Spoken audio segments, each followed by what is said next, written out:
Today, we are getting you a story strategy that's going to help you increase engagement and help increase conversion in your stories. And fancy that, I am doing this strategy right now. Let's go break it down. The beauty of this strategy is that it doesn't matter where you are. You are going to take what it is that you're doing and where you are on any given day, and you're going to use that for your strategy, because the strategy is you're going to document your day and you're going to plug in parts of your day into key components that are going to help you increase engagement and increase conversion with your stories. Before we get to the components, let's talk about what not to do in stories. You don't want to bore your audience, and the way that you'll bore them is if you give them too much of one type of thing, too much of one type of content, meaning all pictures or all video. You want to mix it up, have a variety, so visually you keep the person interested. We screw something up. We're gonna use Joanna Gaines and specifically her show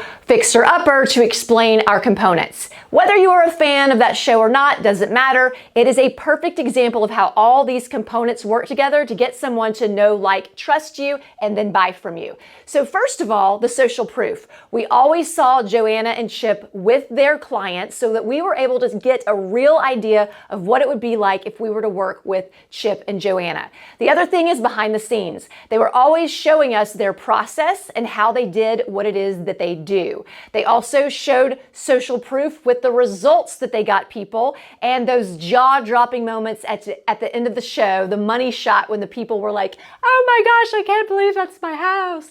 That is social proof. You also got to learn something. That's the educational component that we talked about. And they were showing you resources. So they introduced you to people, places, or things that they used or partnered with to do what it is that they do. That's your resources. These are things that you don't sell, but you're telling people that you recommend these products because they help you achieve what you do. It doesn't always have to be related to your business. It could be so random because in stories, it's more about you and what it is that you do than just you focusing on your product and services. Next thing you're going to do is you're going to get out your schedule for the day. Again, doesn't matter what day it is. And you're going to look at what you have on your plate. So today I have to give podcast notes to my team, record a YouTube video, pick up my son from school, and promote my special that's happening right now.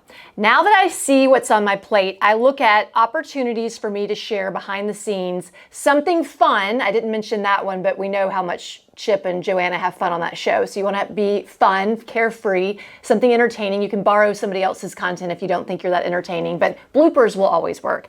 And then you want to make sure that you're picking out a piece where you can educate your audience on something that you're doing. And you can combine these. So for instance, my first story today was behind the scenes of me shooting the first clip of this video, and I asked a question, which that is the engagement component. And you want the engagement because the more you can get them to engage with your content, the more points you get with the algorithm, and the more people the algorithm will send your stories to. So if you're not getting people reacting, participating with your polls or question stickers, or replying to your stories, or watching them, you're not going to get a lot of people on your stories because the algorithm is not going to send it to many people. So I like to start with an engagement sticker at the beginning of the day, preferably with me in it. You don't have to be talking. Sometimes I will use a clip from another reel, or I will use behind the scenes of something else that I've already done. Like if I want to do it early in the morning, but I don't really want to put myself on camera, I'll just go find something in my phone. It could even be a picture, and I'll put the picture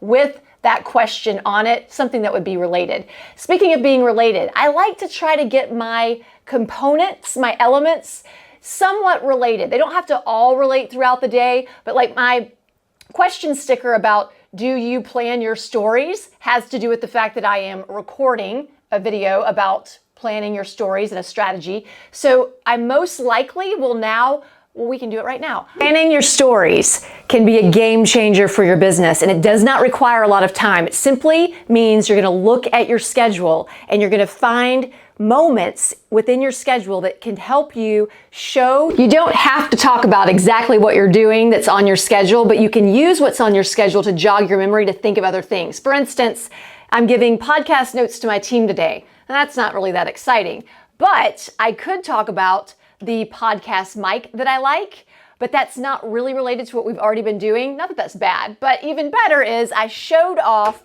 this phone stand slash selfie stick in the very beginning, and it's one of my favorite pieces of equipment. It's very cheap. So this could be something that I could show as a resource to tell them why I like it. And because I've already done 2 videos, I'll either do a boomerang, a picture, or just a video with maybe some music on it just to change up the format. Record yourself in different rooms of your house. That's also going to make your stories more interesting and keep people watching longer, just like any video. Again, you don't want every one of your stories to look the same.